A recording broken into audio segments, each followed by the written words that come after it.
And what we're talking about is something called function operations. I've got a few things to put up here first. As far as our notation goes, again, this is the first part of 6-6, if you didn't catch that. We're going to be dealing with some different types of notation. So let me explain this here first.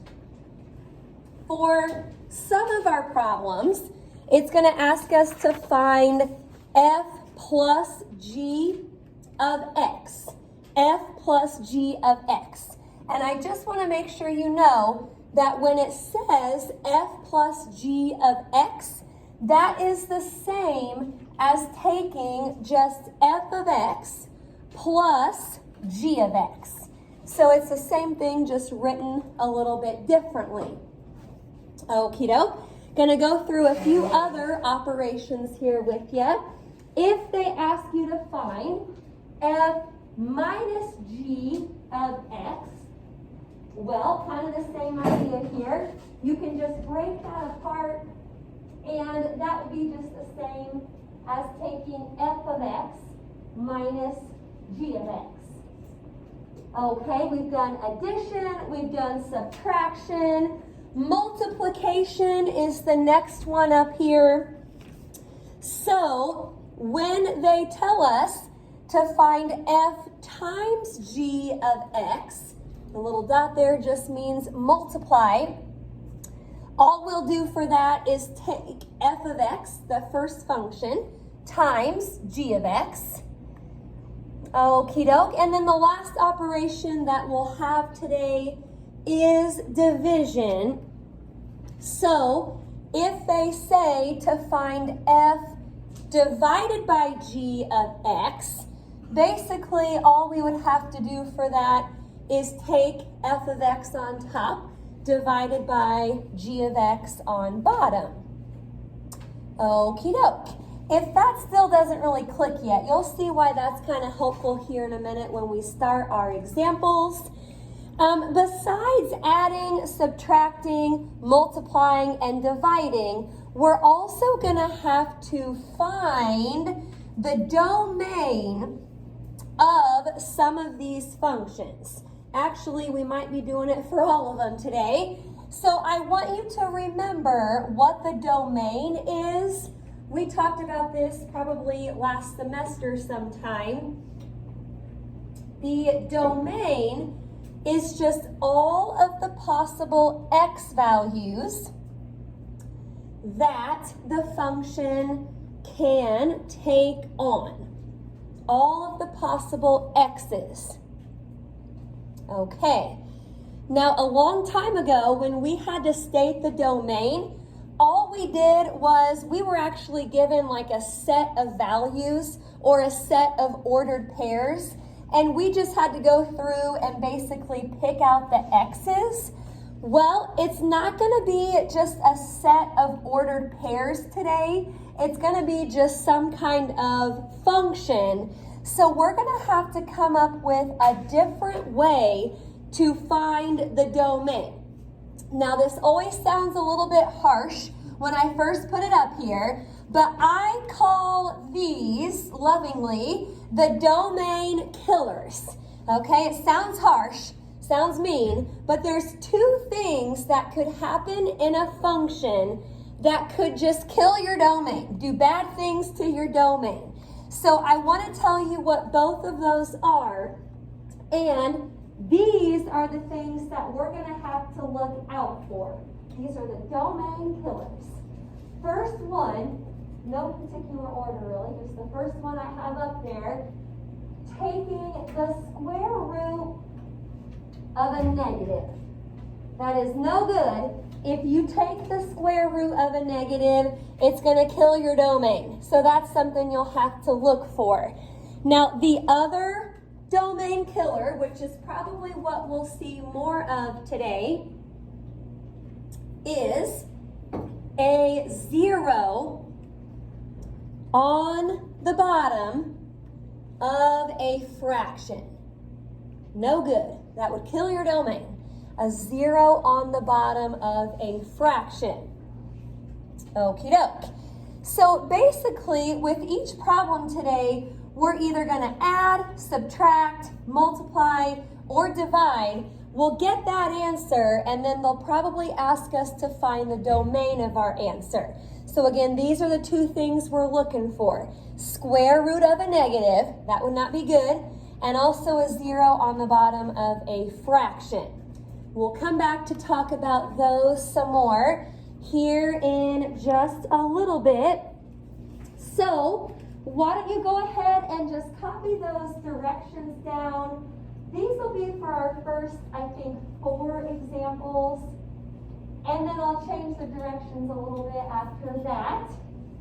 It says, let f of x equal x minus 2 and g of x equal 2x minus 3.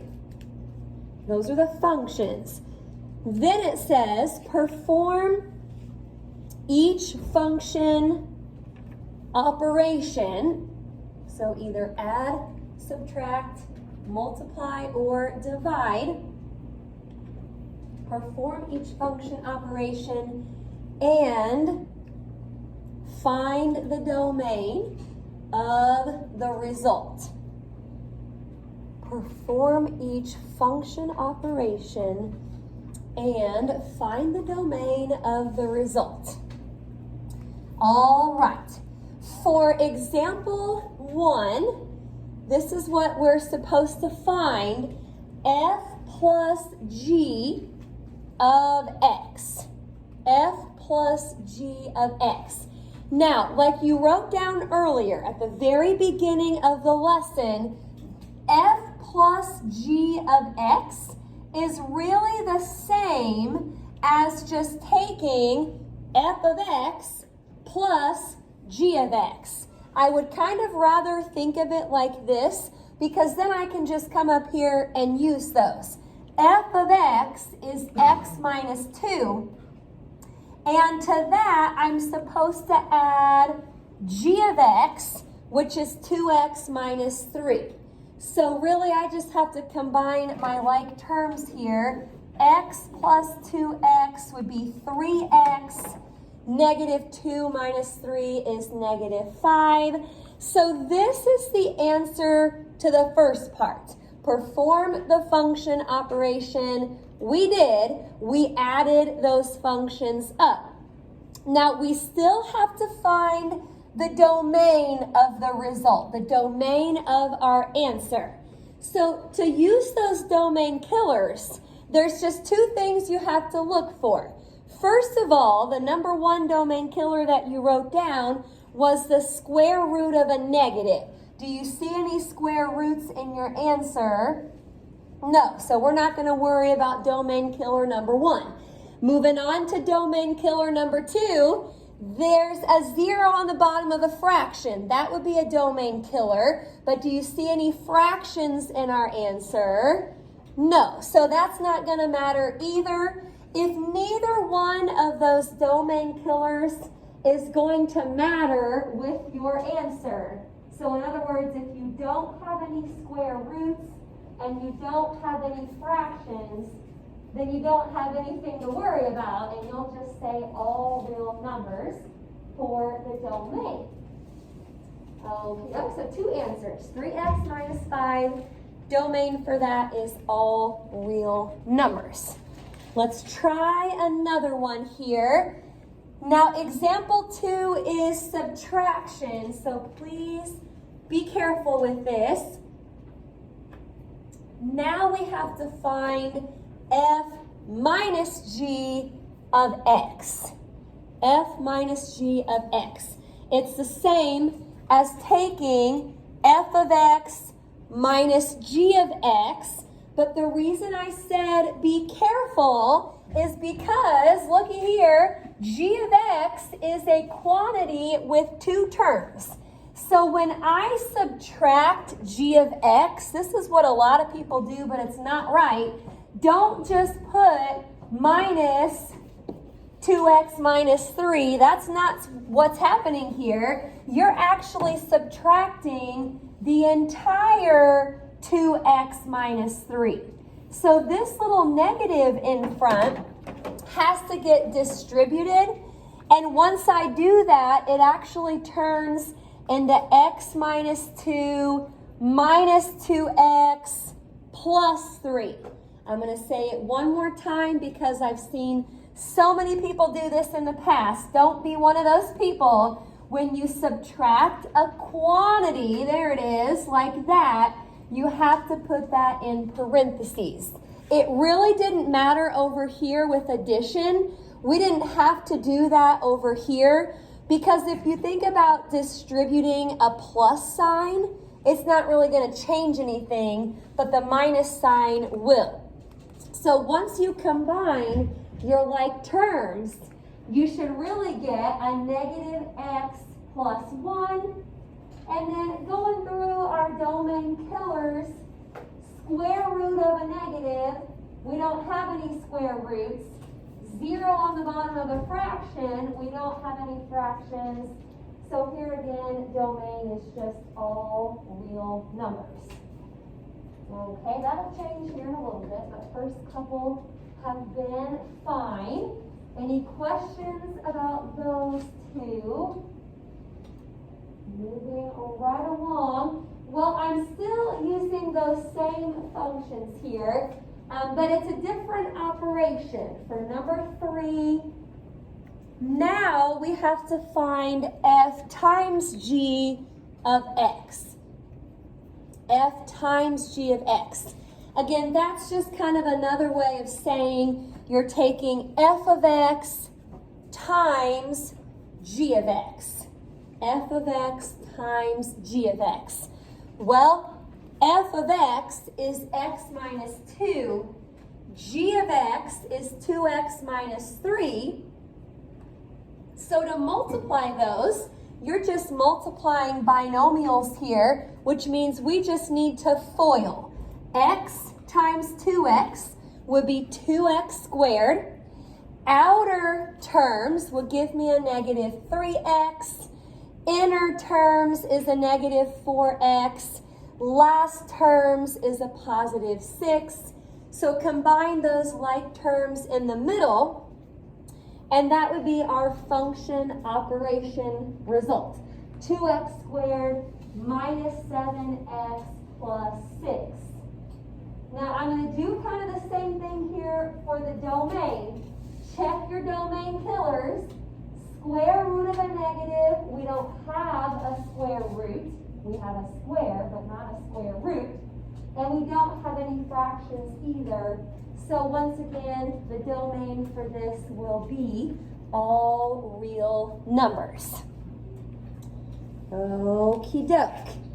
Got one more example with these functions, and then we'll switch over to a couple different functions. Take a look at number 4 over here. We're going to do f divided by g of x. F divided by g. Well, from what we wrote down at the beginning of class, we know that that is the same as just taking f of x divided by g of x. Now, when you set this up, you're not really going to have to divide necessarily. You're just going to put f of x on top, g of x on bottom. Again, you don't really divide. You just kind of put them there, and then that's your answer. Now, we still have to find the domain. I don't need to worry about taking the square root of a negative because I don't have any square roots. But I do have a fraction. Remember, it said that you can't have a 0 on the bottom of your fraction. So we're going to have to take care of that. Now, this is going to seem kind of weird at first, but you'll see where I'm going here. We don't want the bottom to equal 0. That is a fact. We don't want the bottom to be 0. But temporarily, I'm going to set the bottom equal to 0. You'll see where I'm going with this here in just a second. I'm going to set the bottom equal to 0, solve it for x. So let's add 3 and then divide by 2. I think I left it as a fraction. You can do 3/2 or 1.5. Either way is fine. But here's the deal. What you got right here is actually what you don't want x to be. If x was 3/2, then 2 times 3/2 would be 3. 3 minus 3 is 0. That's the number that gives you a 0 on bottom, and we can't have that. So here's what we'll do for our domain. We're just going to say that it can be all real numbers except x equals 3/2. Basically, it can be anything in the world except for 3/2. So again, if you have a fraction, you don't want the bottom to be 0, but temporarily you set it equal to 0 just to find that x value that you have to throw out. Okie doke. We do a lot of this in pre-calc next year, so this is pretty good stuff. Any questions about those problems? I'm going to keep on rolling here. Now I'm switching the functions for the next few problems, but we're still kind of doing the same thing. They'll tell you what operation to do, and we'll also have to state the domain. It's just now there's different functions. For these, f of x is going to be 4x plus 1, and then g of x is negative 3x squared. Same kind of directions, just different functions. All right. Well, let's add. Number 5, f plus g of x. Number 5, f plus g of x. Again, this is really just like taking f of x plus g of x. So for this problem, f of x is 4x plus 1. Now we're supposed to add g of x. Instead of putting plus negative 3x squared, I'm just going to put minus 3x squared. When you add a negative, you're really just subtracting. And let's go ahead and rearrange this a little bit. It's always a good idea to kind of put it in descending order. Biggest power of x down to the smallest. So there it is for number 5. Negative 3x squared plus 4x plus 1. Don't forget to state the domain. We're still doing that here. It's just different functions. But there's no square roots and no fractions. So back to all real numbers. For number 5, x can be anything in the world. Okay, now we are going to subtract on number 6, but I'm switching the order. So make sure that you write this down correctly. Instead of asking you to find f minus g of x, now it's g minus f of x. But you know, it's the same idea, different order. This time, we're going to take g of x minus f of x. G minus f. Well, g is negative 3x squared. We have to subtract f of x, and I talked about this earlier, but I'm going to say it again. When you subtract a quantity like that, you really need to put the quantity in parentheses because the minus goes with the whole thing. This is actually going to turn into negative 3x squared minus 4x minus 1. Make sure you have the minus 1 at the end. But as far as the domain goes, it's kind of the same idea here. No square roots, no fractions, so you've got nothing to worry about. Domain is just all real numbers. Okie doke.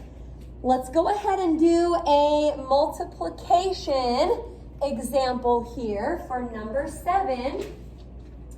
F times g of x. F times g of x. That's the same as taking f of x times g of x. Well, f of x was 4x plus 1. G of x, because there was a negative, I stuck that in parentheses just because I didn't want it to look like subtraction. So actually, what you've got going on here, you have a single term times a quantity. So you don't have to FOIL, you just need to distribute. If you take negative 3x squared times 4x, that should turn into negative 12x cubed. Watch your exponent. And then negative 3x squared times 1 is just negative 3x squared. Now again here, no square roots, no fractions. We're going to go ahead and say again that the domain is all real numbers. Okay, now number 8 is division, but I've switched it up again here. Instead of f divided by g of x, which is what we saw earlier, now it says g divided by f of x. So this time, g of x goes on top, f of x goes on bottom. Well, g of x was negative 3x squared. F of x was 4x plus 1. Again, with the division problems, you don't really have to divide. You just kind of put stuff where it needs to go. But we do have a fraction here, so this is going to be kind of like what happened on number 4. We don't want the bottom to be 0. But temporarily, we set the bottom equal to 0. We're going to solve that for x. And then we'll just come back and say that's actually what x can't equal. This is going to be the value that we throw out. So subtract 1 and divide by 4. You can do a negative 1/4 or a negative 0.25. However you want to write that is fine. But don't forget, don't leave it as that. This is actually what x can't be. So you do need to come back up here and say all real numbers except x equals negative 1/4. If that's what x was, you would have a 0 on bottom, and that is no good. Okay, I'm going to switch the functions here just one more time. We're not going to run through all 4 operations with these last couple functions. We're just going to have, I think, 2 more examples. But I want to show you how some of this works if your functions have a little bit more going on. So here's the new functions for examples 9 and 10. We've got f of x equaling 3x squared plus 7, and g of x is 2x squared minus x minus 1. Okie doke. Well, here's what we're going to do for number 9. Again, we'll do the operation and we'll state the domain. All of that is the same. It's just we have different functions to work with. Okie doke. Number 9, f times g of x. F times g. Well, that's the same as taking f of x times g of x. But like I said earlier, these have a little bit more going on this time, so let's be careful. F of x is 3x squared plus 7. G of x is a trinomial, 2x squared minus x minus 1. So we've done this before, but it's maybe been a little while. I'm going to take the first term over here, and I'm just going to distribute. Once I'm done with that, I'll come back and distribute the 7. Okay, here goes nothing. 3x squared times 2x squared, that would be 6x to the 4th power. Remember, multiplying with the same base, you add your exponents. 3x squared times negative x would be negative 3x to the 3rd. And then 3x squared times negative 1 is negative 3x squared. All right, I'm going to do it again with the 7. So 7 times 2x squared is 14x squared. 7 times negative x is negative 7x. And then 7 times negative 1 is negative 7. It looks like we've just got a couple like terms there. So by the time you add those up, this is the function operation result. 6x to the 4th minus 3x cubed plus 11x squared minus 7x minus 7. Now, after all that work, don't forget to do the domain. No square roots, no fractions here. So we'll still stick with all real numbers for this one. X can be anything. Okie doke. Now, number 10 will be the last one. We're still using these functions up here, but let's see what we have to find for number 10. It is now f divided by g of x. Okie doke. Well, we need to put f of x on top, g of x on bottom. Again, you don't really have to take that any further. That's the answer to the operation part, but I still have to state the domain. So just like those other two problems, we don't want the bottom to be 0, but we temporarily set it equal to 0 just so we can find what x can't be. We're trying to find what x can't be. Now, this is a little bit different than the rest of them. You know, you actually have a quadratic equation right here. I'm going to try to factor this real quick because factoring is usually the fastest way to solve a quadratic. Now, unfortunately, it is yucky factoring, but let's see what we can do here. I'm going to try a plus first and then a minus. I don't know if that's right or not. But then two numbers that multiply to 1, I had better FOIL this out to see if I need to switch anything. That would be a 2x squared minus 2x plus 1x minus 1.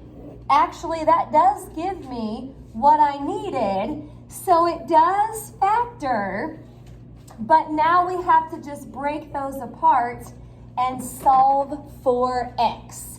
So set 2x plus 1 equal to 0, x minus 1 equal to 0, and then solve.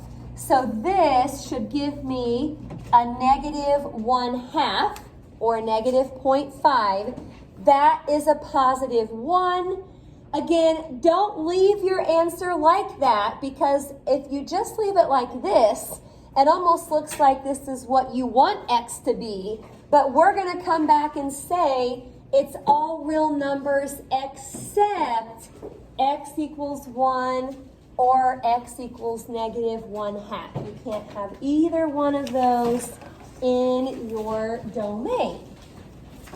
Okie doke. I'm going to leave that up there in case you're still copying that. Let me squeeze A82 in over here. From page 401 to 402, we're going to do numbers 1, 2, 9 to 14, and then 21 to 26. Just doing the same things in the homework that we were doing in the notes.